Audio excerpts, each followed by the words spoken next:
Hello. आवाज आ रही? तुमको भी आ रही? तो देखो, आज जो हम बात कर रहे हैं RPSC assistant professor. Good morning.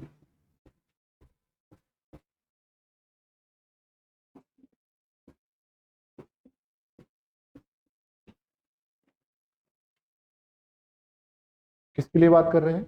RPSC assistant professor physics के लिए।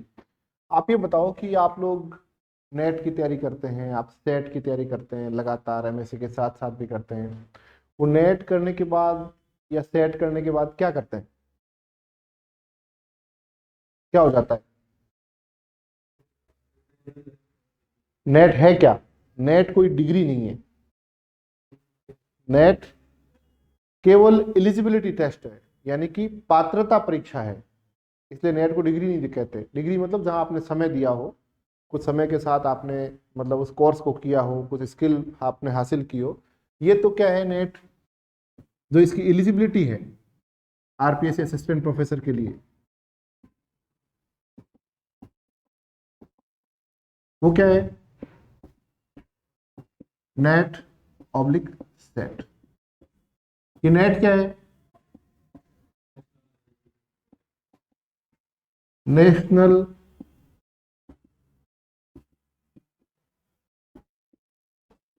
Eligibility test. और ये स्टेट एलिजिबिलिटी टेस्ट।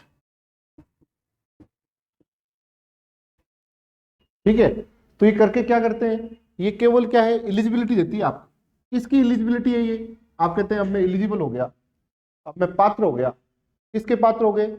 आप भारत के अंदर जितनी भी प्राइवेट और गवर्नमेंट डिग्री कॉलेजेस हैं और पीजी कॉलेजेस हैं, उसमें पढ़ाने के लिए पात्र हो गए। Eligible to teach in Indian universities oblique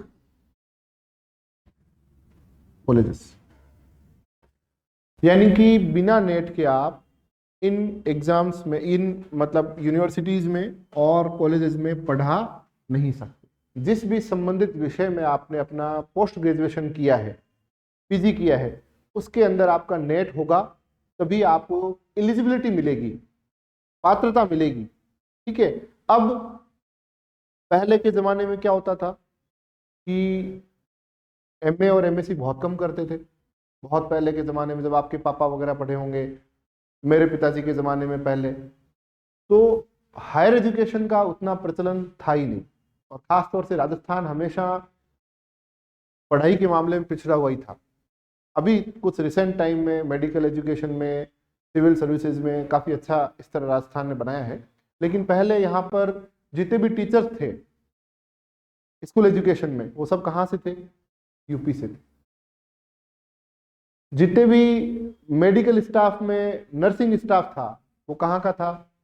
Kerala का था। आप लोगों के लिए हो सकता है ये पता नहीं हो, लेकिन हमें पहले से पता है कि कहाँ कहाँ से ये क्या, क्योंकि यहाँ कोई पढ़ता ही नहीं था। तो एजुकेशन का लेवल नहीं था, तो हायर एजुकेशन तक जाना, पीजी करना सब्जेक्ट में, ये तो बहुत ही कम था। तो जो पढ़ लेते थे वहां तक, उनमें से यदि किसी की नेट होती थी, या उस समय नेट का क्राइटेरिया नहीं भी होता, तो डायरेक्ट जो है वो बहुत कम सीटों के साथ जो है उनका नंबर संबंधित जो आरपीएससी से या डायरेक्ट ऐसे ले लिया जाता था।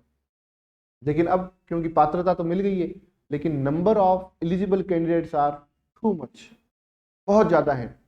तुम्हारी भी नेट, मेरी भी नेट, उसकी भी नेट, इसकी भी नेट, पूरा नंबर ऑफ स्टूडेंट्स हैं। तो फिर क्या करती है जो गवर्नमेंट एजेंसीज हैं, जैसे यहाँ पर हम लोग देखते हैं यूनिवर्सिटी जो है वो अलग तरह से अपना रिक्रूटमेंट करती है, जो गवर्नमेंट कॉलेजेस हैं वो अपना अलग तरीके से रिक्रूटमेंट करती है। तो जो यूनिवर्सिटीज़ हैं, वो राजस्थान में जितनी भी पब्लिक यूनिवर्सिटीज़ हैं, जिसे हम बोलते हैं लोकल लैंग्वेज में सरकारी विश्वविद्यालय, वो जो भी पब्लिक यूनिवर्सिटीज़ है राजस्थान में, वो अपना रिक्रूटमेंट कैसे करती है? एग्ज़ाम लेती है खुद के स्तर पर। एग्ज़ाम कैसे लेती है? अपने लोकल स्तर पर। मतलब जैसे राजस्थान यूनिवर्सिटी है, तो ये अपना एडवर्टाइजमेंट निकालेगी टीचिंग पोस्ट के लिए और खुद का एक एग्जाम कंडक्ट करेगी और उसके बाद फॉलोड बाय इंटरव्यू। जितनी भी है जैसे एमएलएसयू हुई, राजस्थान यूनिवर्सिटी हुई, जहां जहां पर फिजिक्स के डिपार्टमेंट्स हैं, जहां जहां पर दूसरे संबंधित विषय के पीजी के यूजी के डिपार्टमेंट्स हैं, वहां वहां पर इस तरीके से ये खुद अपने स्तर पर एग्जाम लेती है। इसमें गवर्नमेंट कोई भी इंटरविन नहीं करती, सरकार से केवल वित्तीय स्वीकृति लेनी पड़ती है, फाइनेंशियल सैंक्शन लेनी पड़ती है कि हम लोग ये जो है इतनी नई भर्तियां निकाल रहे हैं। बस उस भर्ती प्रक्रिया में कहीं भी डायरेक्ट गवर्नमेंट का योगदान नहीं होता, नहीं उसका कोई, लेकिन हाँ गवर्नमेंट के नॉमिनी जरूर बैठते हैं इसमें। ओके, ये जो गवर्नमेंट कॉलेजेस है वहां पर कैसे होती है भर्ती, वो आरपीएससी करती है। राजस्थान गवर्नमेंट की जो भी भर्तियां हैं क्लास 1 ऑफिसर के लिए, उन सभी के लिए सरकार ने एक अलग से निकाय बना रखा है और वो निकाय क्या है, संवैधानिक निकाय है, कॉन्स्टिट्यूशनल बॉडी है। जितने भी पीसीएस हैं, पब्लिक सर्विस ये आयोग हैं, वो सब के सब क्या है, संवैधानिक है। यूपीएससी से लेके पीसीएस जितने भी हैं आप देख रहे हैं, वो सब क्या है, कॉन्स्टिट्यूशनल बॉडीज हैं। भारत के जो भी संविधान है उसमें उनको स्थान दिया गया है कि भाई उनके जो भी सदस्य मनोनीत होंगे उनके लिए क्या शर्तें होगी, उनको क्या कार्य करना पड़ेगा और वो किस तरीके से जो है अपनी कर्तव्य को निभाएंगे और क्या उनके जो भत्ते होंगे और किस तरह से उनको पद से हटाया जा सकता है, वो सब संवैधानिक स्तर पर लिखा हुआ है। तो ये बॉडीज जो है वो काफी इंपॉर्टेंट है। तो यहाँ पर ये करती है पीसीएस।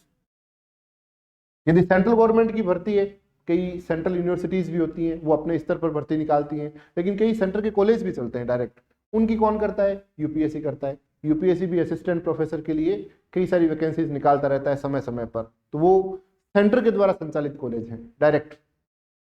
तो ये जो पब्लिक सर्विस कमीशन हैं, पीएससी जो है,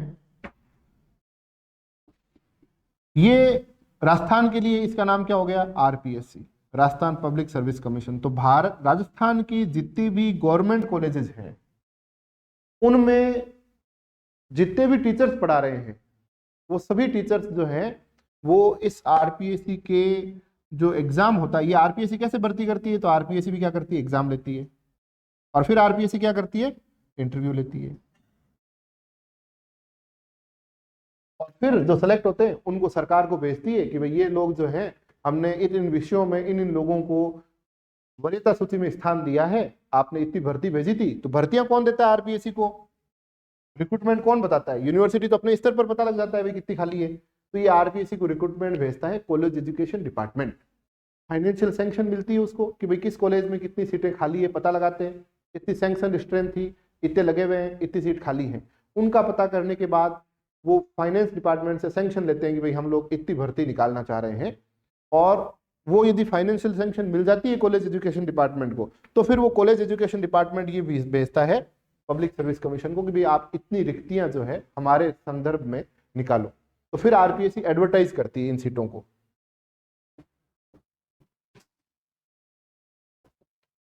और जब एडवर्टाइज करती है तो उसमें सब लिखा होता है कि संबंधित विभाग में या संबंधित विषय में कितनी सीटें हैं और फिर उनका किस तरीके से रिजर्वेशन पॉलिसी है, वो सब उसमें मेंशन करके रखती है कि भाई ईडब्ल्यूएस के लिए कितना है, ओबीसी के लिए कितना है, एससी के लिए कितना है, यूआर के लिए कितना है, ये सब जो है लिख के, और फिर क्या करती है आरपीएससी, एक चार्ट प्लान बनाती है कि भाई हम लोग इसका इंटरव्यू एग्जाम जो है वो इस तरीके से रखते हैं। तो फिर सबसे बड़ी बात आती है कि भाई सिलेबस क्या है। तो रिक्रूटमेंट के साथ लगभग साथ साथ आरपीएससी क्या करती है, सिलेबस भी जारी करती है, संबंधित विषयों के सिलेबस जारी करती है। भाई ये हिंदी का सिलेबस है, ये हिस्ट्री का सिलेबस होगा, ये फिजिक्स का सिलेबस होगा। तो अभी हम लोग जो बात करने वाले हैं वो हम बात कर रहे हैं कि भाई राजस्थान के जितने भी गवर्नमेंट कॉलेज के कॉलेज लेक्चरर जो बनते हैं, जिन्हें आजकल हम कहते हैं असिस्टेंट प्रोफेसर्स, उन असिस्टेंट प्रोफेसर्स के लिए एग्जाम का पैटर्न क्या है। तो आरपीएससी ने सभी विषयों के लिए पैटर्न जो है वो सेम रखा है। क्या पैटर्न रखा है, तो आरपीएससी का जो पैटर्न है, तो आप लोग जो भी नेट वेट किए हैं ना या सेट किए हैं, आपने इतनी मेहनत की है या मेहनत कर रहे हैं आप अभी भी, तो ये सब इसीलिए है कि आप भारतीय विश्वविद्यालयों और भारतीय महाविद्यालयों में क्या करना चाहते हैं, पढ़ाना चाहते हैं। इसके अलावा कहीं भी आपकी नेट काम नहीं आती। तो ये नेट से भी ज्यादा इंपॉर्टेंट है एग्जाम। इसलिए बच्चे क्या करते हैं कि नेट के लिए जब एमएससी में होते हैं तो बड़ा कंपटीशन होता है तो बहुत ज़्यादा पढ़ते हैं, फिर जैसे ही कॉलेज का भर्ती आता है ठंडे पड़ जाते हैं। तो ये वही आपका सपना है जिस सपने के लिए आपने नेट किया था। तो ये बहुत इंपॉर्टेंट एग्जाम है। अब क्या है यहाँ पर पैटर्न, क्या है इसका, राजस्थान की आरपीएससी जो पैटर्न रखती है वो क्या पैटर्न है, देखिए राजस्थान गवर्नमेंट ने जो आरपीएससी को प्लान करने के लिए दिया है कि भाई असिस्टेंट प्रोफेसर का भर्ती ऐसा होगा, वो बहुत हद तक स्टूडेंट फ्रेंडली है। स्टूडेंट फ्रेंडली से मेरा कहने का मतलब है कि इसमें इंटरव्यू का भाग, जहां पर छात्र को हमेशा ये शिकायत रहती है कि मेरी जो योग्यताएं थी उसके हिसाब से मेरा मूल्यांकन और मापदंड नहीं हो पाया, वो जो शिकायत है उसको दूर करने की भरसक कोशिश आरपीएससी ने की है। और उस कोशिश के पीछे जो चार्ट प्लान किया है वो ये किया है कि इंटरव्यू को केवल और केवल 12% या इससे भी कम का वेटेज दिया है। कितना परसेंट? ओनली 12% या इससे भी कम का वेटेज दिया है। बाकी वेटेज किसका है फिर? 88% रिटन एग्जाम का है।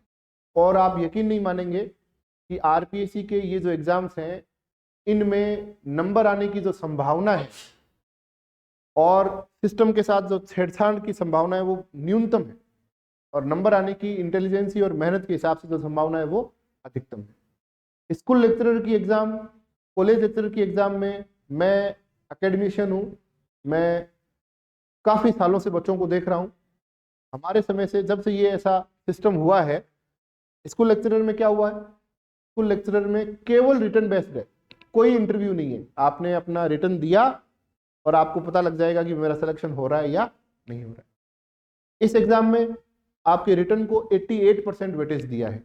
बहुत बड़ी बात है ये, यानी कि आपका रिटन अच्छा होते ही आप एलिजिबल हो जाते हो कि भाई मेरा नंबर तो श्योर है कि नंबर आएगा ही आएगा। इतनी श्योरिटी होती है यहाँ पर। और मैं एग्जाम्पल देके बता सकता हूँ कि यदि आपके नंबर बहुत अच्छे हैं रिटन एग्जाम के अंदर, तो फिर आपको इंटरव्यू में यदि कम से कम मार्क्स भी दिए जाते हैं तब भी आपका नंबर जो है मेरिट लिस्ट में जरूर आता है। मेरे एक मित्र हैं जो पॉलिटेक्निकल गवर्नमेंट कॉलेज में पढ़ाते हैं और काफी साल से पढ़ाते हैं। उनका बेसिक फिजिक्स बहुत अच्छा रहा था। उन्होंने एग्जाम दिया पिछले से, अभी जो ज्वाइनिंग हो रखी है इससे पिछला, और उनके कुछ मार्क्स जो भी आए मेरिट में पता नहीं चलता पहले तो, कट ऑफ बताते, मतलब ऐसे पर्टिकुलर मार्क्स नहीं बताते, लेकिन जब रिजल्ट आया तो उनका कुछ 6th रैंक था। अब आप देखें कि 6th रैंक था, इंटरव्यू कितना होता है 12%, और उनको 24 मार्क्स का एंट्री होता है, यहाँ पर 224 का टोटल एग्जाम होता है। उनको नंबर कितने दिए? 6 नंबर। 24 में से कितने? जो मिनिमम नंबर है, मतलब इससे कम देने पर आप इंटरव्यू में ही फेल हो जाते हैं। और उनकी रैंक कौन सी थी? 6। आप समझ रहे हैं? 6 चौक 24, 6 4 जा 24, 1/4, 25% नंबर। इससे कम पर फेल है, मतलब 25% मिनिमम मार्क्स हैं कि पास होना। यदि उसमें भी फेल हो जाते हैं तो फिर वो कितना ही फेल, वो नॉर्मली आरपीएससी इंटरव्यू में किसी को भी नहीं करती। यदि कोई बहुत ज़्यादा मिस्टेक आपसे, ब्लंडर आप कराए हो, वो अलग बात है, बाकी ऐसा गलती वो भी नहीं करती, क्योंकि रिटर्न में फिर स्पष्टीकरण देना पड़ता है कि भाई इंटरव्यू रिटर्न में इतने अच्छे मार्क्स के बाद फेल करने का कई सारे कारण होते हैं। तो मेरे कहने का इस जो कहानी जो बताई है उसके पीछे का संदर्भ ये है कि यदि आप रिटर्न की तैयारी पूरी ईमानदारी, निष्ठा, लगन, समर्पण के साथ लंबे समय तक करते हैं तो इस एग्जाम में इंटरव्यू के ऊपर आपकी निर्भरता को पूर्णतः समाप्त किया जा सकता है। दूसरी बात, यदि आप लगे ठगे आते हैं, मारवाड़ी में बोलते हैं कि लगभग पहुंच ही पा रहे हैं, तो निश्चित तौर पर आपके जो सिलेक्शन की संभावनाएं हैं वो बोर्ड के पास चली जाती है। आप समझ रहे हैं? हर स्तर पर 19-20 तो हर कोई करता है, होता ही होता है। और यदि आप मेरिट से, जो भी मेरिट आ रही थी उसमें से आपका नंबर जो है 5 नंबर ज्यादा हो रहा है तो सिलेक्शन हो रहा है, और 5 नंबर कम करने पर सिलेक्शन नहीं हो रहा है, तो ऐसी स्थिति में फिर आपका रिटर्न का मार्क्स बहुत कम रहा है। और बच्चे क्या शिकायत करते हैं? आप सोचिए बच्चे क्या शिकायत करते हैं। नॉर्मली हम लोग लगातार पढ़ाते हैं, देखते हैं बच्चों को, बच्चे शिकायत करते हैं कि सर मेरे को वहाँ इंटरव्यू में 3 नंबर कम दिए, 3 नंबर ज़्यादा देते तो मेरा भी सिलेक्शन हो जाता। मैं ये पूछता हूँ कि जब आप 200 नंबर में 3 नंबर एक्स्ट्रा नहीं ला पाए थे तो आप 24 नंबर में से कैसे क्लेम कर रहे हो कि मेरे को 3 नंबर ज्यादा क्यों नहीं दिए? सरकार ने जो नीति बना रखी है आपके एग्जाम के लिए, उसमें 200 नंबर आपके हाथ में है और केवल 24 नंबर जो है वो उनके हाथ में है। आप वहां जहां अपना फैसला खुद करना था उसको क्लेम नहीं कर रहे हैं, नहीं उस पर ब्लेम कर रहे हैं। आप किसको कर रहे हैं? मेरे को 3 नंबर कम दिए होते। अरे मैं तो कह रहा हूं 3 क्यों, तू तो पूरे 24 नंबर रिटर्न में ज्यादा ला, और 24 नंबर ला तो वहां पर तुम्हें मिनिमम मार्क्स भी दें तो तुम्हारा नंबर आना चाहिए। इस तरह की तैयारी आपको करनी है। और देखो यहां पर स्कूल लेक्चरर से भी कम मतलब निर्भरता रखिए विद्यार्थी के लिए। आप फिजिक्स के स्टूडेंट हो, अभी हम पैटर्न की बात करेंगे इस पे।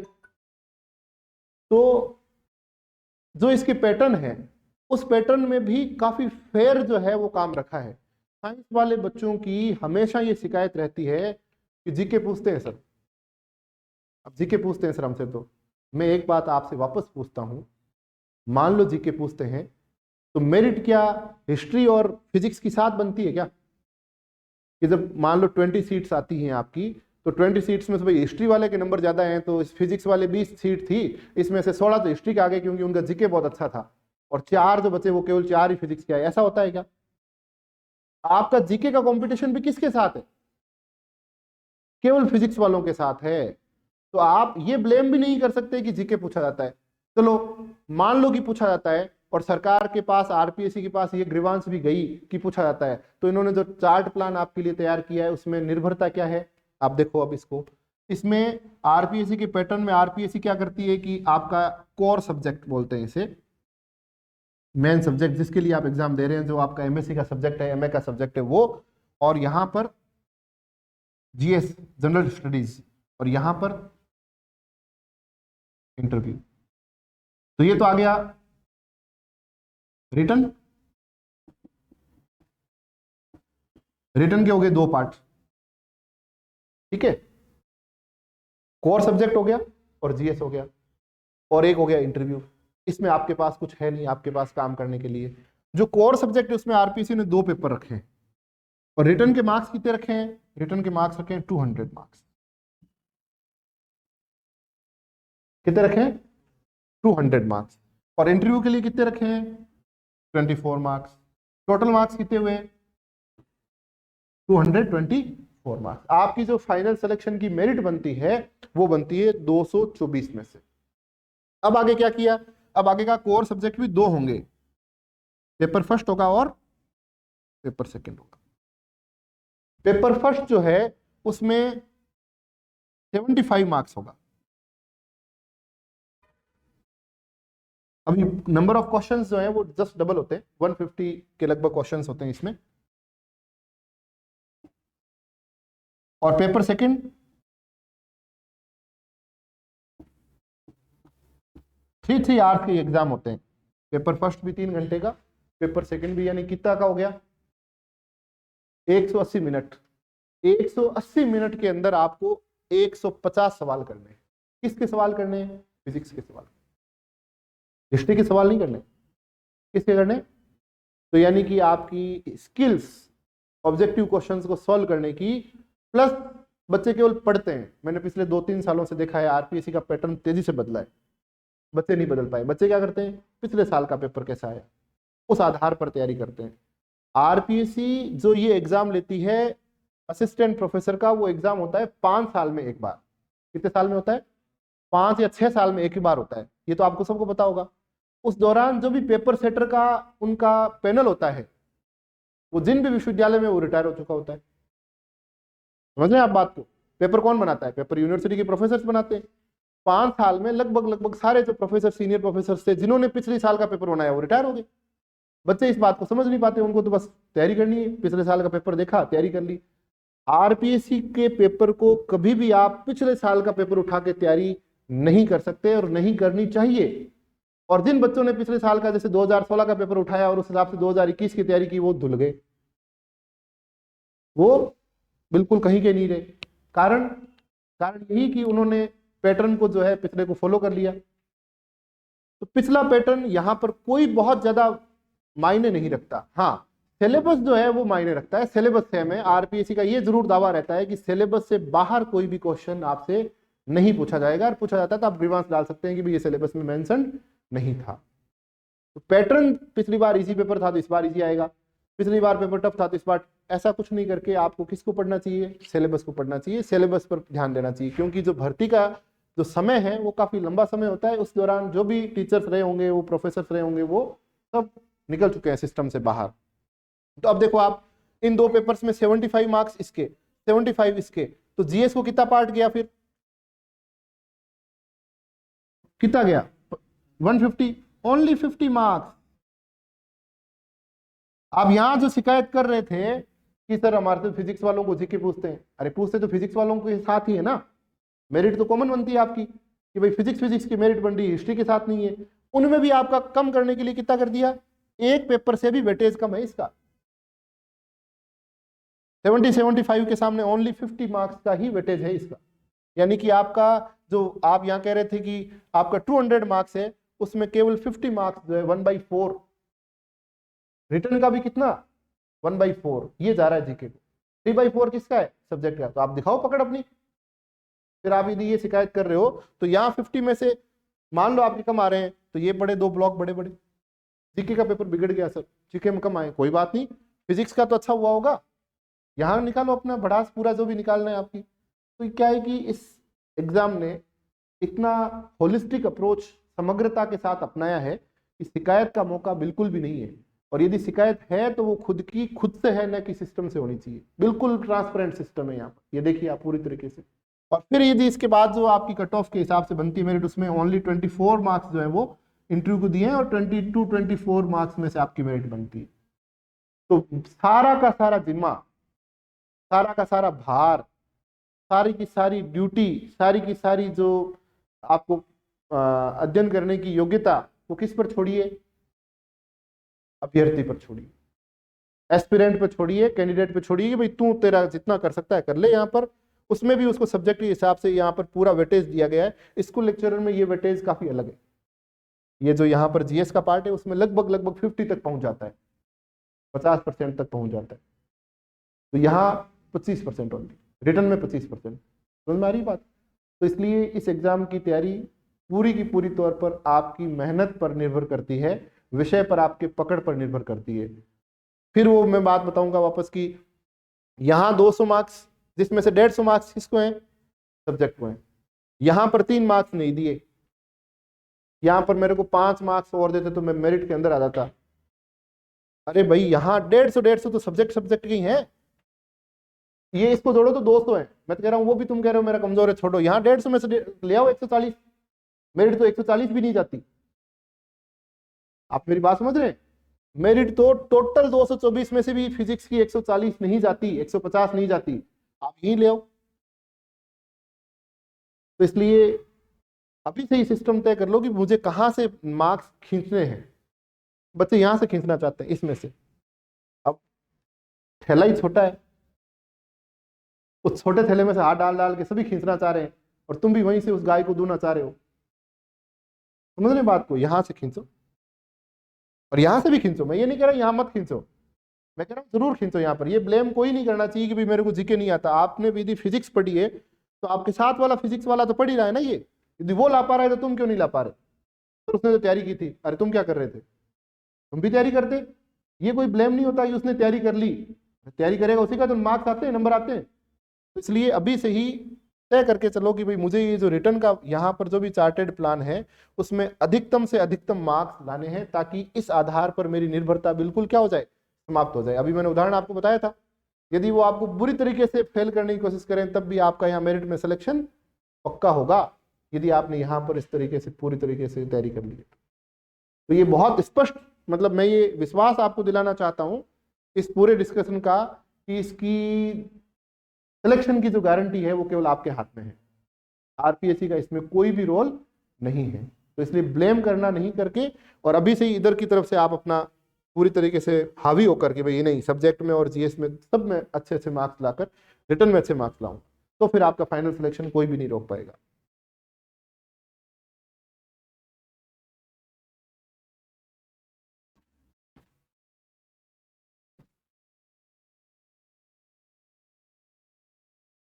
अब जो हमारे सब्जेक्ट का है, हम जीएस वाले पेपर की बात नहीं करें, क्योंकि जीएस का थोड़ा सिलेबस वगैरह मुझे आइडिया भी नहीं है कि कैसा क्या रहता है। फिजिक्स का जो है वो पेपर फर्स्ट और पेपर सेकंड में बांटा गया है।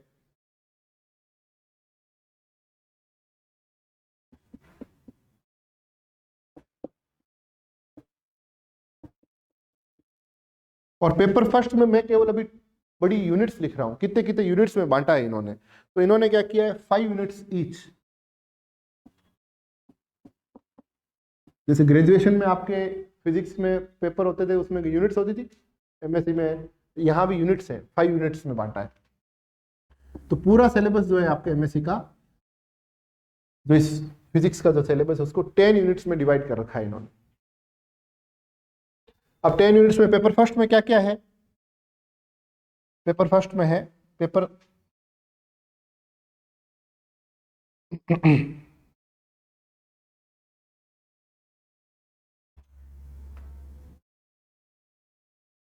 पेपर फर्स्ट की यूनिट्स हैं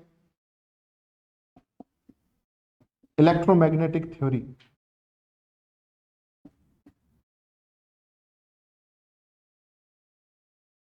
ईएमटी जिसे आप बोलते हैं, यूनिट 1। सेकंड क्या है, इलेक्ट्रॉनिक्स। इसके अंदर जो बात करेंगे वो बाद में करेंगे कि हर एक का सिलेबस क्या है, कैसे कौन सी बुक्स आपको पढ़नी चाहिए, क्या सिलेबस आपसे चाहता है, आपको किस तरह से सवाल पूछे जा सकते हैं, ये सब बात की बात है। अभी एक बार हम मोटा मोटा ब्रॉड आइडिया लेते हैं कि भाई ये एग्जाम क्या है, पेपर्स कैसे होते हैं, यूनिट्स क्या है, वहां तक आते हैं। थर्ड किसकी है,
ये आपका टोटल 10 यूनिट्स का सिलेबस का यूनिट्स हैं कि भाई क्या क्या इसमें आपके पेपर को रखा गया है।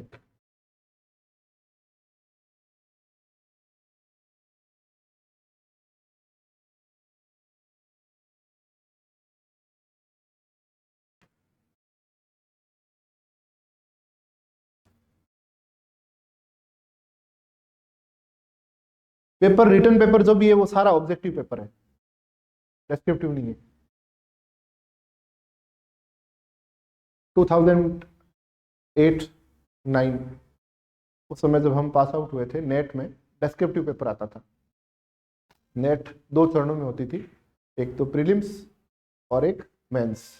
तो होता तो एक ही दिन था एग्जाम, 2 पारियों में, पहली पारी में बिठा के और प्री लेते थे और दूसरी पारी में मेंस। तो मेंस में वो कॉपी आती थी जैसे आजकल आरएएस वगैरह की आती है, जिसके अंदर ही आपको लिखना होता है क्वेश्चन और उसके नीचे खाली जगह, क्वेश्चन और खाली जगह। उसके बाद जो है वो प्रीलिम्स का हुआ, तो हमारा बैच ऐसा था जिसने वो दोनों ही लिखे थे, मतलब कई बार दो दो लिखते हैं आप एक साथ पास आउट होने पर। एक तो था वो ऐसा था जिसमें डेस्क्रिप्टिव था, दूसरा जो था वो ऑब्जेक्टिव था।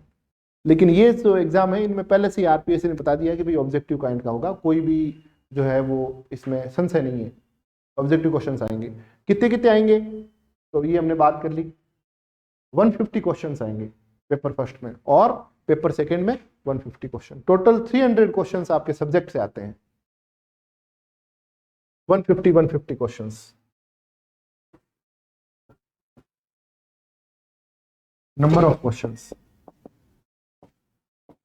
हर पेपर में, ठीक है, पेपर फर्स्ट हो चाहे पेपर सेकंड हो। मार्क्स कितने हैं इस एक पेपर के? 75, यानी कि एक क्वेश्चन कितने नंबर का हो गया? आधे नंबर का क्वेश्चन। सही है तो आधा, ठीक है, पूरा आधे के आधा मिल जाएगा आपको। नेगेटिव मार्किंग होती है,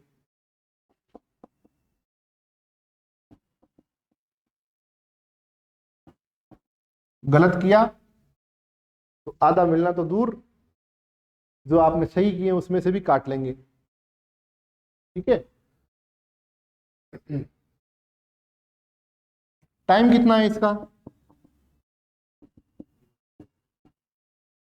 यस, तो ये मोटी मोटी जानकारी, ऑब्जेक्टिव टाइप है इसका।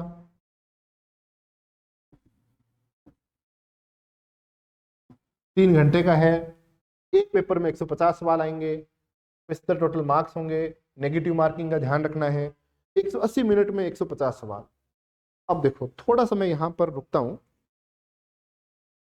नेट के पेपर में और असिस्टेंट प्रोफेसर के पेपर में रात दिन का अंतर है, ये समझना एक बहुत बड़ी बात है। बच्चे नहीं समझ पाते, बच्चे नेट करते हैं तो नेट, हम नेट कर लिए हैं, नेट में इतनी अच्छी रैंक है तो हम तो यहाँ आएंगे आएंगे, आते हैं, इंटेलिजेंट होते हैं। बट आजकल जो एग्जाम्स हैं उसमें जो नंबर ऑफ स्टूडेंट्स बैठ रहे हैं वो संख्या बहुत अधिक है, और बहुत अधिक होने की वजह से यदि आपकी थोड़ी भी लापरवाही कहीं हुई विषय में, आप बाहर हो।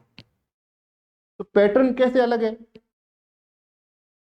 किस तरीके से पैटर्न अलग है? तो पैटर्न ऐसे अलग है बच्चों, इसमें 180 मिनट में अंदर कितने सवाल करने हैं आपको, और नेट में कितने करने पड़ते हैं? नेट का पेपर कितने घंटे का होता है, कितने सवाल आते हैं? 75। करने कितने होते हैं? 55 ही करने होते हैं। ऐसे तो 100 दे दो बोले सवाल, उससे थोड़ी देखा जाता है 75 सवाल। 3 घंटे में आपको कितने करने हैं? 55। और लगभग सभी क्या करते हैं, नेट की तैयारी कराते हैं साथ में, और ये भी करते हैं। हो ही नहीं सकती, संभव ही नहीं है। वहां तो क्या है, 180 मिनट में 55 सवाल ही करने, मतलब आप आराम से क्वेश्चन देखो। और उसमें भी क्या है, कैटेगरी बनी हुई है, A part, B part, C part, core part अलग आ रखा है, ए पार्ट अलग आ रखा है। ए पार्ट 1-1 नंबर का आएगा, बी पार्ट 2-2 नंबर का आएगा, सी पार्ट 5-5 नंबर का आएगा। तो आपको पता है कि हर जो क्वेश्चन आप अटेम्प्ट करने वाले हैं उसको कितना समय देना है, अलग अलग समय देना है आपको। नेट वाले नहीं लिखते अंदर कि आप कितना समय दो, आपकी मर्जी हो जैसे लिखो, लेकिन ये खुद इनके अंदर क्या करते हैं, कैटेगरी बना के रखते हैं, ए बी सी। ये बिल्कुल हल्के क्वेश्चंस होंगे, बी वाले मीडियोकर क्वेश्चंस होंगे, और सी वाले कोर क्वेश्चंस होंगे जो 5-5 नंबर के होते हैं। समझ रहे हैं आप? तो आपको समय का बांटना होता है। तो यानी कि बाकी छोटे छोटे क्वेश्चंस को कितना टाइम गया, तो नेट के हिसाब से ये जो टाइम है 55 क्वेश्चंस का, मैं तो कह रहा हूं सबका सेम भी मानते हो आप, तब भी कितना जाता है?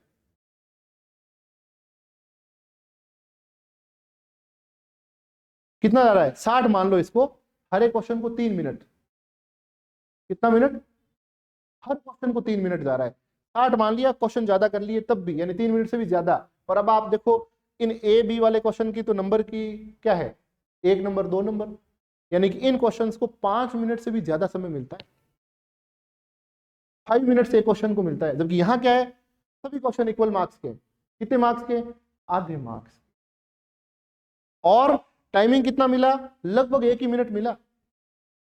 1 मिनट एक क्वेश्चन। अब कहाँ तो 5 मिनट मिल रहा है और कहाँ 1 मिनट मिल रहा है। तो जो क्वेश्चन को अटेम्प्ट करते समय और टाइप ऑफ क्वेश्चंस देखते समय जो बच्चों की सावधानी रखनी है, तो बच्चे क्या करते हैं कि तैयारी करते हैं बस।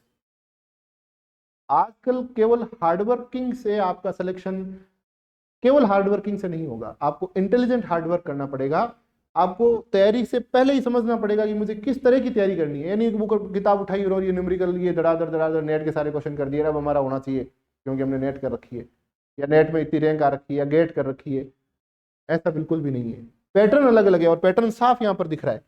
180 मिनट, 150 सवाल, क्योंकि आपको आरपीएससी में फॉर्मेलिटीज काफी कराते हैं, बीच में साइन कराना, वो भरना, ये करना, वो करना।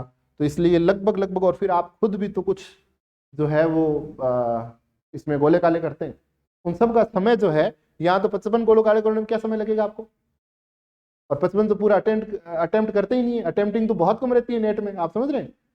तो यहाँ पर तो गोले काले करने का समय, यहाँ के गोले काले करने में तो समय बराबर ही लग रहा होगा कि वहां पर कम लग रहा है, यहाँ पर ऐसे। तो यहाँ पर जो हर एक क्वेश्चन के लिए, तो यहाँ गोले काले करने में लगा समय तो कुछ भी नहीं है, तो यहाँ, इसलिए ये आप भूल जाओ कि ये यहाँ से आधा घंटा इसका जो आपको 30 मिनट्स एक्स्ट्रा दिख रहे हैं ना, वो हटा दो। तो ये 150 का 150 मैं बोल रहा हूँ, 1 मिनट एक क्वेश्चन इसलिए बोल रहा हूँ, तो 1 ही मिनट पड़ता है वहां पर। अब इस 1 मिनट में आपको, तो इसलिए जो अटेम्प्टिंग है, जो भी सब्जेक्ट है, आप जिस विषय से बैठ रहे हैं उसके साथ जो सबसे बड़ी बात वो क्या है, how many number of questions you have attempted is played the crucial role in your selection. कितने ज्यादा से ज्यादा सवाल आप अटेम्प्ट करते हैं। नेट की तरह नहीं करना है कि भाई ये सवाल आया नहीं आया छोड़ दिया चलो आगे बढ़ते हैं, ये नहीं आया ये चलो ये कर लिया, ये नहीं आया चलो ये छोड़ देते हैं, ऐसे आगे बढ़ते हैं, ऐसा नहीं है। अब उसके बाद आपको ये देखना है कि अब जो ट्रेंड पिछले कुछ सालों से चला आ रहा है उसमें, और 2016 का जो पेपर था उसमें रात दिन का चेंज आ गया। 2016 का जो पेपर था वो बिल्कुल सतही स्तर का पेपर था, पढ़ा सोते सोते भी आप दे सकते हो उसको, 3 घंटे के अंदर अटेम्प्ट भी हो जाएगा पूरा। अभी जो 2020 के टेक्निकल एजुकेशन के और कॉलेज असिस्टेंट प्रोफेसर के जो एग्जाम पेपर आए हैं, उन्होंने आशा के विपरीत क्वेश्चंस दिए हैं। कैसे? उन्होंने बहुत टफ क्वेश्चन डाले, न्यूमेरिकल्स डाले, दबा के उसमें मतलब टाइम लगने वाले क्वेश्चंस डाले। तो बच्चे कहते हैं ऐसे तो होंगे ही नहीं। अरे नहीं हो, जितने हो उतने करने हैं ना आपको। तो इसीलिए मैं आपसे क्या कह रहा हूं, यहां पर सिलेक्शन ऑफ क्वेश्चंस ये इंपॉर्टेंट हो जाता है। उनको भी बताए नहीं होंगे, पेपर बनाने वाले को भी बताए कि ये नहीं होंगे, लेकिन है तो फिजिक्स का एग्जाम ही, क्वेश्चन तो फिजिक्स के ही है। तो आप वो करो जो आपसे हो रहे हैं। ये किसने कहा? क्या नेट में 55 क्वेश्चन होते हैं तो सारे बच्चे, कोई भी बच्चा 55 के 55 करता है क्या? और सही करता है क्या? करते तो खूब सारे हैं, लेकिन सही करता है क्या? सही करता है तो मेरिट कितनी ज्यादा जाती, समझ रहे हैं आप? बहुत कम परसेंटेज होता है यहाँ भी अटेम्प्टिंग का, यहाँ भी बहुत कम होता है। मैं अभी आपको बता रहा हूँ 224 में से मेरिट कितनी जा रही है? कितनी गई राहुल? हाँ कितनी गई? 120। आप सोचो 224 में से मेरिट कितनी गई? यानी 120, 122, 125 नंबर आ रहे हैं, तो फाइनल सिलेक्शन है आपका। अब यहां बच्चे मात कराते हैं। तो इसका मतलब ये है कि हर एक क्वेश्चन, यदि अब आपका स्ट्रेटेजी क्या होना चाहिए, तो बच्चे क्या करते हैं कि 2000, मैंने मतलब उन बच्चों को तैयारी करते देखा है, तो बच्चे क्या करते हैं, तैयारी से पहले ही, एग्जाम से पहले ही, तैयारी के क्रम में इतने क्वेश्चंस अटेंड करने हैं। क्यों? 2016 के पेपर में मेरिट ऐसी गई थी, उस हिसाब से हमें इतने क्वेश्चंस अटेंड करने हैं। भाई हर पेपर अपने आप में अलग जो है वो क्वेश्चंस रखता है, जो उसका डिफिकल्टी लेवल है वो भी अलग होता है। और जो मैंने आपको कहा कि कितने साल बाद हो रहा है, 5 साल बाद हो रहा है, 6 साल बाद हो रहा है, एक लंबे अंतराल के बाद हो रहा है, तो जो सिलेक्शन कमेटी थी, जो पैनल था, वो सब का सब चेंज हो चुका है। नए सिरे से सिलेक्शन होते हैं, नए सिरे से पेपर बनते हैं, नए प्रोफेसर्स बनाते हैं। उनका क्या आइडिया रहा पिछले वाले से, कोई उनको मतलब नहीं रहता। हाँ ये जरूर मतलब है कि सिलेबस ये है और ये टाइमिंग है। तो इसलिए अपने दिमाग में ये पूर्व धारणा तो बनानी नहीं है कि अपने को इतने अटेम्प्टिंग करनी है। और यही गलती बच्चों ने की। 2016 में इतना मेरिट गया था, उस हिसाब से इतना अटेम्प्ट करना है। 80 क्वेश्चन तो फर्स्ट में सही होने ही चाहिए, सेकंड में 90 क्वेश्चन होने चाहिए। अरे भाई कैसे? बिना पेपर के ही? पेपर तुम्हारे सामने है नहीं, अभी तक तुमने सिलेबस पूरा किया नहीं, पेपर का तुम्हें आइडिया नहीं, पहले से कैसे अटेम्प्टिंग आई? ऐसा कोई अनुमान पहले से ही आप पर कोई बना रहा है तो आपको दबाव में ला रहा है, और आए बच्चे दबाव में। पेपर अटेम्प्ट, फर्स्ट पेपर बहुत टफ था, फर्स्ट पेपर टफ था तो अटेम्प्टिंग गिर गई तो बच्चों के हौसले पस्त हो गए। और हमने तो इतना सोचा था और अटेम्प्ट तो इतना ही हुआ, लेकिन बाद में मेरिट नीचे चली गई, तो मेरिट तो 120 ही गई ना।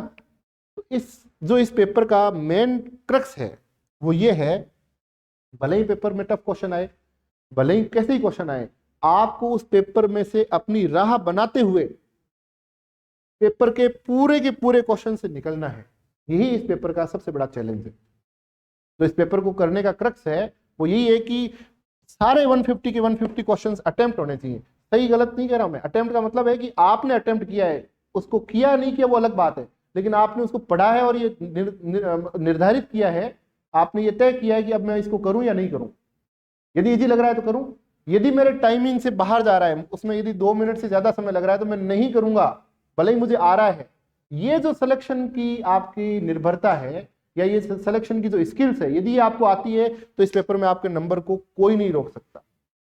इस पेपर में हार्डवर्क से भी ज्यादा इंटेलिजेंट हार्डवर्क चाहिए आपको। निश्चित तौर पर हार्डवर्क की वैल्यू होती है, लेकिन इंटेलिजेंट हार्डवर्क का मतलब कि आपको क्वेश्चन आ रहा है तो भी छोड़ना है, तो भी नहीं करना है। ये इस पेपर की खासियत है। इसमें नेट के क्वेश्चन भी आएंगे, आए थे पिछली बार, लेकिन आपको नहीं करने हैं क्योंकि नंबर ऑफ क्वेश्चन तो बहुत ज्यादा है ना। 150 है, क्यों कर रहे हो वो क्वेश्चन मत करो। मान लो ऐसे 40 क्वेश्चन है, छोड़ दो, 40 के 40 छोड़ दो, हाँ छोड़ दो, तो भी कितने बचते हैं? 110 क्वेश्चन बचते हैं। और यदि आप 110 कर लेते हैं तो कितने नंबर आते हैं? 55। और यदि इसमें से भी यदि इसी तरह का 40 क्वेश्चन छोड़ने के बाद 155 कितने हो गए? 110।